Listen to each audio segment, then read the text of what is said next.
নমস্কার, আমি অর্পিতা। ভাগ্য দর্পণে আপনাদের সবাইকে স্বাগত। আমাদের লগ্নভিত্তিক পূর্বজন্মের মেগা সিরিজের আজকের পর্বটি অত্যন্ত স্পেশাল, কারণ আজ আমরা আলোচনা করব রাশিচক্রের সবচেয়ে তেজস্বী, প্রভাবশালী এবং রাজকীয় লগ্ন অর্থাৎ সিংহ লগ্ন নিয়ে। আপনার যদি সিংহ লগ্ন হয়ে থাকে তবে একটা কথা শুরুতেই মিলিয়ে নিন, আপনি হাজারটা মানুষের ভিড়ে বসে থাকলেও মানুষ দূর থেকে আপনার দিকে তাকিয়ে থাকে। আপনার হাঁটা চলা, আপনার কথা বলার মধ্যে জন্ম থেকেই একটা রাজা বা রানীর মতো রাজকীয় তেজ কাজ করে। কিন্তু কেন সিংহ লগ্নের মানুষদের জীবনে সবচেয়ে বেশি কাছের মানুষরা বা নিজের রক্তের আত্মীয়রাই চরম বিশ্বাসঘাতকতা করে? কেন আপনি যাকে ছায়ার মতো আগলে বড় করেন শেষ পর্যন্ত সেই মানুষটাই আপনার সাম্রাজ্যে আগুন লাগিয়ে দেয়? কেন সিংহ হয়েও আপনাকে জীবনের একটা বড় সময় একাকিত্ব আর অপমানের শিকার হতে হয়? আজ ভাগ্য দর্পণে অর্পিতাজি চ্যানেলে আমি সিংহ লগ্নের এমন কিছু আধ্যাত্মিক ও পূর্বজন্মের গোপন সত্য আপনাদের সামনে উন্মোচন করব, যা শুনলে আপনার গায়ের লোম খাড়া হয়ে যাবে। ভিডিওটি একটু স্কিপ না করে শেষ পর্যন্ত দেখুন, কারণ আজ আপনার ভেতরের ঘুমন্ত সিংহটিকে জাগিয়ে তোলার সময় এসেছে। প্রথমেই আলোচনা করব রাশি বনাম লগ্ন, ভুল ধারণাটা ভাঙা। সিংহ লগ্নের গভীরে যাওয়ার আগে আমাদের একটি পরম জ্যোতিষ সত্য বুঝতে হবে, যা নিয়ে সাধারণ মানুষের মনে সবচেয়ে বড় ভুল ধারণা রয়েছে। অনেকেই মনে করেন সিংহ রাশি আর সিংহ লগ্ন একই বিষয়, কিন্তু জ্যোতিষশাস্ত্রে এই দুটোর আধ্যাত্মিক পার্থক্য আকাশ আর পাতাল। আপনার রাশি নির্ধারিত হয় চন্দ্র বা চাঁদের অবস্থান দেখে, এবং চন্দ্র হলো আমাদের মন ও অবচেতন জগৎ। অর্থাৎ পূর্বজন্মে আপনার মন কি অপূর্ণ ইচ্ছা বা আবেগ রেখে এসেছিল তা দেখায় রাশি। কিন্তু লগ্ন নির্ধারিত হয় আপনার জন্মের সময় পূর্ব আকাশে কোন রাশিটি উদিত হয়েছিল তার উপর। লগ্ন হলো বাস্তব শরীর, আপনার বাস্তব রূপ এবং এই জন্মের কর্মক্ষেত্র। অর্থাৎ পূর্বজন্মে আপনার আত্মা কোন বাস্তব লক্ষ্য, শাসন বা মিশন অসমাপ্ত রেখে এসেছিল তা পূরণ করতে আত্মা এই জন্মে যে শরীর ধারণ করেছে সেটাই হলো লগ্ন। তাহলে এই সিংহ লগ্ন আসলে কি? কালপুরুষের চক্রের পঞ্চম লগ্ন হলো সিংহ, যার প্রতীক হলো বনের রাজা সিংহ, এবং অধিপতি গ্রহ হলো স্বয়ং জগতের আলো গ্রহরাজ সূর্য। অনেকেই ভাবেন সিংহ লগ্নের মানুষ মানেই সে প্রচণ্ড অহংকারী, স্বার্থপর, রাগী। এটা সম্পূর্ণ ভুল ধারণা। সিংহ লগ্ন হলো আসলে প্রজ্বলিত আগুনের মতো এক পবিত্র শক্তি। সিংহ যেমন বনের সমস্ত পশুকে রক্ষা করে, তেমনি সিংহ লগ্নের মানুষরাও নিজেরা কষ্ট পেয়েও চারপাশের মানুষকে ছায়ার মতো আগলে রাখে। এরা অন্যায় সহ্য করতে পারে না, কারো সামনে মাথা নোয়াতে পারে না। এরা হলো কলিযুগের সবচেয়ে আত্মমর্যাদাশীল এবং তেজস্বী আত্মা। পূর্বজন্মের রহস্য কি? আপনি পূর্বজন্মে কে ছিলেন? পূর্বজন্মের কোন অসমাপ্ত রাজকর্ম বা মিশন নিয়ে আত্মা এই সিংহ লগ্নে জন্ম নেয়? জ্যোতিষশাস্ত্রে আধ্যাত্মিক ব্যাখ্যা অনুযায়ী সিংহ লগ্নের আত্মারা পূর্বজন্মে সাধারণ কোনো মানুষ হিসেবে ছিলেন না। পূর্বজন্মের রাজকীয় ক্ষমতা বা উচ্চ পদে এই আত্মারা পূর্বজন্মে কোনো বড় রাজ্যের রাজা, সেনাপতি, জমিদার বা এমন কোনো উচ্চ প্রশাসনিক পদে ছিলেন যেখানে ওনাদের হাতে প্রচুর ক্ষমতা ছিল এবং ওনারা শত শত মানুষকে শাসন ও রক্ষা করতেন। ক্ষমতার অপব্যবহার বা অসমাপ্ত রাজধর্ম। পূর্বজন্মে হয়তো ওনারা নিজেদের অহংকার বা শক্তির দম্ভে কোনো নিরীহ মানুষের উপর অবিচার করেছিলেন, অথবা কোনো বড় দায়িত্ব বা রাজধর্ম পালন করা মাঝপথেই ওনাদের হুট করে মৃত্যু হয়েছিল। কোনো নিকটাত্মীয় বা বিশ্বস্ত পাত্র ওনাদের সিংহাসন কেড়ে নিয়ে ওনাদের পিঠে ছুরি মেরেছিল। সেই পূর্বজন্মের রাজকীয় তেজ, ক্ষমতার খিদে এবং একই সাথে বিশ্বাসঘাতকতার সেই গোপন ক্ষত আত্মা অবচেতন মনে বহন করে এনেছে।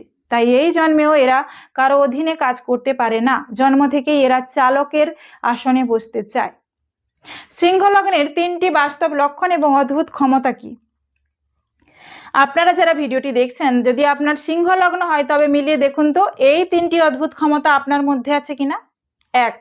রাজকীয় বডি ল্যাঙ্গুয়েজ ও আকর্ষণীয় চোখ। এরা সাধারণত সুতির জামা পরলেও মনে হয় কোনো দামি পোশাক পরে আছেন। এদের গলার আওয়াজ ও চোখের দৃষ্টিতে একটা স্বাভাবিক গাম্ভীর্য থাকে, যার ফলে মানুষ এদের সমীহ করে চলে। লক্ষণ নাম্বার 2, চরম আত্মসম্মানবোধ বা ইগো। এদের আপনি কোটি টাকা দিলেও এরা আপনার গোলামি করবে না, কিন্তু একটু সম্মান আর ভালোবাসা দিলে এরা নিজের জীবন পর্যন্ত আপনাকে দিয়ে দেবে। এদের আত্মসম্মানে আঘাত লাগলে এরা সম্পর্ক বা কেরিয়ার মুহূর্তের মধ্যে লাথি মেরে ছেড়ে চলে আসতে পারে। লক্ষণ নাম্বার 3, জন্মগত লিডারশিপ বা পরোপকারিতা। কোনো জায়গায় কোনো সমস্যা হলে বা 4-5 জন মানুষ বিপদে পড়লে সিংহ লগ্নের মানুষরা নিজে থেকে সামনে এসে দায়িত্ব নেয়। এরা নিজে না খেয়েও অন্যের মুখে অন্ন তুলে দিতে পারে, কিন্তু নিজের কষ্টের কথা কাউকে বুক ফেটে গেলেও বলতে পারে না। বাস্তব জীবনের একটি কেস স্টাডি বা অভিজ্ঞতার কথা শেয়ার করি। আমার জ্যোতিষ জীবনের হাড় হিম করা সত্যি কথা। আজ থেকে বছর 4 আগে আমার কাছে এক ভদ্র মহিলা ওনার কুষ্ঠি নিয়ে আসেন। ওনার সিংহ লগ্ন। উনি ওনার বাপের বাড়ির এবং শ্বশুর বাড়ির প্রায় 15 থেকে 20 জন মানুষের সমস্ত আর্থিক ও মানসিক দায়িত্ব একা কাঁধে নিয়ে চলতেন। ওনার স্বামী অলস প্রকৃতির ছিলেন, তাই ওনার নিজস্ব একটা বুটিকের ব্যবসা দিয়ে উনি সবার মুখে অন্ন তুলে দিতেন। কিন্তু ট্র্যাজেডি দেখুন, ওনার নিজের আপন বোন এবং শাশুড়ি মিলে ওনার নামে পাড়ায় মিথ্যে কলঙ্ক রটায় এবং ওনার ব্যবসা নষ্ট করার আপ্রাণ চেষ্টা করে। ভদ্রমহিলা ওনার আমার চেম্বারে এসে বাচ্চাদের মতো কেঁদে ফেলেছিলেন। আমি তো কারো ক্ষতি করিনি, ওনাদের বিপদে নিজের গয়না পর্যন্ত বিক্রি করে পাশে দাঁড়িয়েছি, কেন ওনারা আমার পিঠে এরকম করে ছুরি মারছে? আমি ওনার চার্ট দেখলাম এবং বলেছিলাম, আপনার সিংহ লগ্ন। সিংহ যখন শিকার করে তখন শিয়াল শকুনরা চারপাশ থেকে এসে সেই শিকার কেড়ে নেওয়ার চেষ্টা করে। এটাই সিংহের নিয়তি। আপনি যাদের জন্য কাঁদছেন ওনারা আপনার পূর্বজন্মের কার্মিক ঋণ আদায় করতে এসেছে। আপনি আজ থেকে ওনাদের পেছনে এনার্জি দেওয়া বন্ধ করুন এবং নিজের সাম্রাজ্য বড় করায় মন দিন। আমি ওনাকে সূর্যদেব এবং মা দুর্গার একটি বিশেষ ঘরোয়া প্রতিকার দিয়েছিলাম। আজ 4 বছর পর উনি কলকাতার বুকে মস্ত বড় একটি ক্লথিং ব্র্যান্ডের মালিক। আর যে আত্মীয়রা ওনাকে অপমান করেছিল তারা আজ ওনার দরজায় ঋণের টাকা চাইতে এসে হাত জোড় করে দাঁড়ায়। এটাই সিংহ লগ্ন।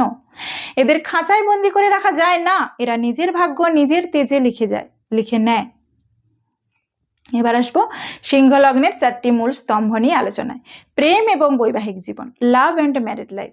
প্রেমে সিংহ লগ্নের মানুষরা অত্যন্ত বিশ্বস্ত, উজাড় করে দেওয়া ভালোবাসায় বিশ্বাসী এবং পার্টনারকে রাজকীয় সুখে রাখতে চান। কিন্তু বৈবাহিক জীবনে এদের প্রধান সমস্যা হলো অতিরিক্ত আধিপত্য বিস্তার করার মানসিকতা বা ডমিনেটিং নেচার। 7ম ভাব কুম্ভ রাশি হয় এদের জীবনসঙ্গী সাধারণত খুব বাস্তববাদী হয়, ঠান্ডা মাথার এবং কিছুটা উদাসীন প্রকৃতির হন। এর ফলে সিংহের উগ্র আগুনের সাথে কুম্ভের ঠান্ডা বাতাসের লড়াই শুরু হয় এবং সংসারে তীব্র ইগোর লড়াই ও ভুল বোঝাবুঝি তৈরি হয়। বাস্তব জীবনের অভিজ্ঞতা ও পরামর্শ দিই। আমার এক ক্লায়েন্টের গল্প, যার সিংহ লগ্ন, সে তার স্ত্রীকে রানীর মতো রাখত, দামি দামি উপহার দিত, কিন্তু স্ত্রী কারোর সাথে ফোনে কথা বলছে বা কোথায় যাচ্ছে সবটাই নিজের নিয়ন্ত্রণে রাখতে চাইতো। ওনার স্ত্রী ছিলেন কুম্ভ রাশির, যিনি স্বাধীন চেতা। এর ফলে ওনাদের ডিভোর্স পর্যন্ত পরিস্থিতি চলে যায়। আমি ভদ্রলোককে বুঝিয়েছিলাম যে আপনি বনের রাজা হতে পারেন, কিন্তু ঘরের পার্টনার আপনার প্রজা নয়। আপনি ওকে প্রজার মতো ট্রিট করতে পারেন না, করবেন না। দাম্পত্য জীবনে নিজেদের একঘেয়েমি এবং আমি সব বুঝি এই মানসিকতা ত্যাগ করুন। পার্টনারের মতামতকে সম্মান দিতে শিখুন। সম্পর্কে ভালোবাসা তখনই টিকবে যখন আপনি নিজের ইগোকে দরজার বাইরে রেখে ঘরে ঢুকবেন। এরপরে আসবো আর্থিক স্টেবিলিটি এবং কেরিয়ার নিয়ে আলোচনায়। ফিনান্স ও কেরিয়ার। আর্থিক দিক থেকে এরা জীবনে প্রচুর ওঠানামা দেখে। এদের টাকা উপার্জনের ক্ষমতা যেমন রাজকীয়, তেমনি রাজকীয় এদের খরচের হাত। এরা সস্তা জিনিস পছন্দ করে না বলে এদের সঞ্চয় হতে সময় লাগে। ছাত্রছাত্রীদের ক্ষেত্রে এরা ভীষণ উচ্চাকাঙ্ক্ষী এবং জেদি হয়। এদের জন্য লিডারশিপ, ম্যানেজমেন্ট বা সরকারি উচ্চপদস্থ পেশা সবচেয়ে সেরা। কারো অধীনে দাসত্ব করা এদের ধাতে সয় না। বাস্তব জীবনের অভিজ্ঞতা ও পরামর্শ দেব। আমার কাছে আসা এক যুবকের কথা মনে পড়ছে, যে একটা বড় কর্পোরেট সংস্থায় সামান্য বেতনে 9টা 5টার চাকরি করত। ওনার বস প্রতিদিন ওনাকে অপমান করত। সিংহ লগ্নের হওয়ায় ওনার আত্মসম্মানে আঘাত লাগে। উনি একদিন চাকরিটা ছেড়ে দিয়ে মাত্র 10,000 টাকা নিয়ে নিজের একটি কনসালটেন্সি ফার্ম শুরু করেন। ওনার বাড়ির লোক ভেবেছিল ওনার ভবিষ্যৎ শেষ, কিন্তু আজ ওনার অধীনে 50 জন মানুষ চাকরি করে। সিংহ লগ্ন কখনোই খাঁচার সিংহ হয়ে বাঁচতে পারে না। এদের মুক্ত আকাশে স্বাধীনভাবে শিকার করতে দিতে হয়। এবার কেরিয়ার পরামর্শ দিই। সিংহ লগ্নের ছাত্রছাত্রী ও যুবকদের জন্য সরকারি চাকুরি যেমন WBCS, IAS, IPS, রাজনীতি, বড় ব্যবসা বা এন্টারপ্রেনারশিপ, থিয়েটার বা অভিনয় জগৎ, জুডিশিয়ারি বা জাজ এবং বড় কোনো সংস্থায় CEO বা ম্যানেজার পদ সবচেয়ে শুভ। শেয়ার বাজারে বা ফাটকা ব্যবসায় লটারির মতো হুট করে বড় টাকা খাটাতে যাবেন না। আসবো স্বাস্থ্য এবং আয়ু, হেলথ অ্যান্ড লংজিভিটি নিয়ে আলোচনায়। সিংহ লগ্নের মানুষদের জীবনী শক্তি এবং রোগ প্রতিরোধ ক্ষমতা বা ইমিউনিটি মারাত্মক তীব্র হয়, কিন্তু যেহেতু কালপুরুষ চক্রের পঞ্চম ভাব অর্থাৎ হৃদয় বা হার্টকে নির্দেশ করে এবং অধিপতি সূর্য, তাই এদের প্রধান শারীরিক শত্রু হলো উচ্চ রক্তচাপ, হাই ব্লাড প্রেশার, হার্টের সমস্যা বা বুক ধড়পড়ানি, পিঠ ও মেরুদণ্ডের ব্যথা এবং অতিরিক্ত গরমের কারণে লিভারের সমস্যা। এরা মানসিক চাপ বা ইগো ভেতরে চেপে রাখার ফলে এদের হার্টের উপর মারাত্মক চাপ পড়ে, তবে এদের আয়ু সাধারণত দীর্ঘ হয়। বাস্তব জীবনের একটা অভিজ্ঞতার কথা শেয়ার করি। আমার পরিচিত এক সিংহ রাশির ভদ্রলোক, সিংহ লগ্নের ভদ্রলোক সারা জীবন ওনার ব্যবসায় সমস্ত টেনশন এবং পরিবারের অশান্তি একাই সামলাচ্ছেন। মুখে সব সময় হাসি রাখতেন, কিন্তু হুট করে ওনার একদিন মারাত্মক হার্ট অ্যাটাক হলো। অলৌকিকভাবে উনি বেঁচে ফেরেন। ডাক্তারবাবু ওনাকে বলেছিলেন, আপনার ভেতরের অতিরিক্ত রাগ আর মানসিক চাপই আপনার হার্টকে দুর্বল করেছে। স্বাস্থ্য পরামর্শ দেব, প্রতিদিন সকালে অন্তত 15 মিনিট প্রাণায়াম করুন যাতে হার্ট সুস্থ থাকে। জানেন, প্রাণায়াম করলে হার্ট খুব ভালো থাকে। খাদ্য তালিকায় অতিরিক্ত তেল, ঘি, ঝাল মশলা এড়িয়ে চলুন। রাগ নিয়ন্ত্রণ করতে রোজ সকালে পর্যাপ্ত পরিমাণে জল পান করুন এবং তামা বা কাঁসার পাত্রে জল খাওয়ার অভ্যেস রাখুন। ভ্রমণ যোগ, ট্রাভেল প্রসপেক্টস, ভ্রমণের ব্যাপারে সিংহলগ্নের পছন্দ অত্যন্ত জাঁকজমকপূর্ণ। এরা কোনো ছোটোখাটো বা নোংরা জায়গায় ঘুরতে যেতে পছন্দ করে না। এরা যখন ঘুরতে যায় তখন ট্রেনের সাধারণ কামরা বা সস্তা লজে থাকার চেয়ে ফ্লাইটে যাওয়া বা রাজকীয় কোনো হেরিটেজ হোটেল বা কেল্লায় যেমন রাজস্থান বা কোনো ঐতিহাসিক রাজপ্রাসাদে গিয়ে থাকতে ভালোবাসেন। এদের জীবনে কর্মসূত্রে, রাজনীতির কারণে বা রাজকীয় ভ্রমণের উদ্দেশ্যে প্রচুর বিদেশ ভ্রমণ বা দূরপাল্লার যাত্রা হয়। বাস্তব জীবনের একটা ক্লায়েন্ট দম্পতি, ওনারা বছরে একবারই ঘুরতে যান, কিন্তু ওনারা উদয়পুরের একটি রয়্যাল প্যালেসে গিয়ে রাজকীয়ভাবে 5 দিন কাটান। সিংহলগ্নের আত্মারা আসলে ভ্রমণের মাধ্যমে নিজেদের পূর্বজন্মের সেই রাজকীয় এনার্জি ফিরে পায়। ঐতিহাসিক স্থান বা রাজপ্রাসাদে গেলে এদের মন অদ্ভুত শান্তি ও শক্তি পায়। ভ্রমণ পরামর্শ কি দেব, যখনই জীবন খুব একঘেয়ে বা হতাশাজনক হয়ে যাবে তখনই নিজের বাজেট অনুযায়ী কোনো ঐতিহাসিক স্থান বা রাজকীয় প্রাকৃতিক সৌন্দর্যযুক্ত জায়গায় 3-4 দিনের জন্য ঘুরে আসুন। আপনার লগ্নপতি সূর্য এতে অত্যন্ত পজিটিভ এনার্জি ফিরে পাবে। সিংহলগ্নের নেতিবাচক দিক এবং তার ঘরোয়া প্রতিকার নিয়ে আলোচনা করব। সিংহলগ্নের মানুষদের মধ্যে যেমন রাজকীয় তেজ আর ক্ষমতা থাকে, তেমনই এই স্বার্থপর কলিযুগে সফল হতে গেলে এদের নিজেদের ভেতরের কিছু নেতিবাচক দিক বা দুর্বলতা অবশ্যই কাটিয়ে উঠতে হবে।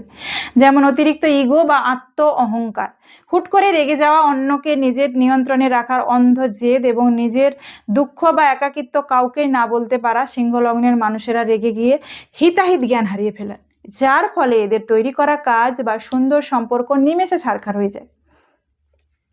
এই সমস্যাগুলো থেকে চিরতরে মুক্তি পেতে এবং নিজের জীবনে রাজকীয় সৌভাগ্য বজায় রাখতে 3টি অত্যন্ত শক্তিশালী ঘরোয়া প্রতিকার আমি আপনাদের বলে দিচ্ছি।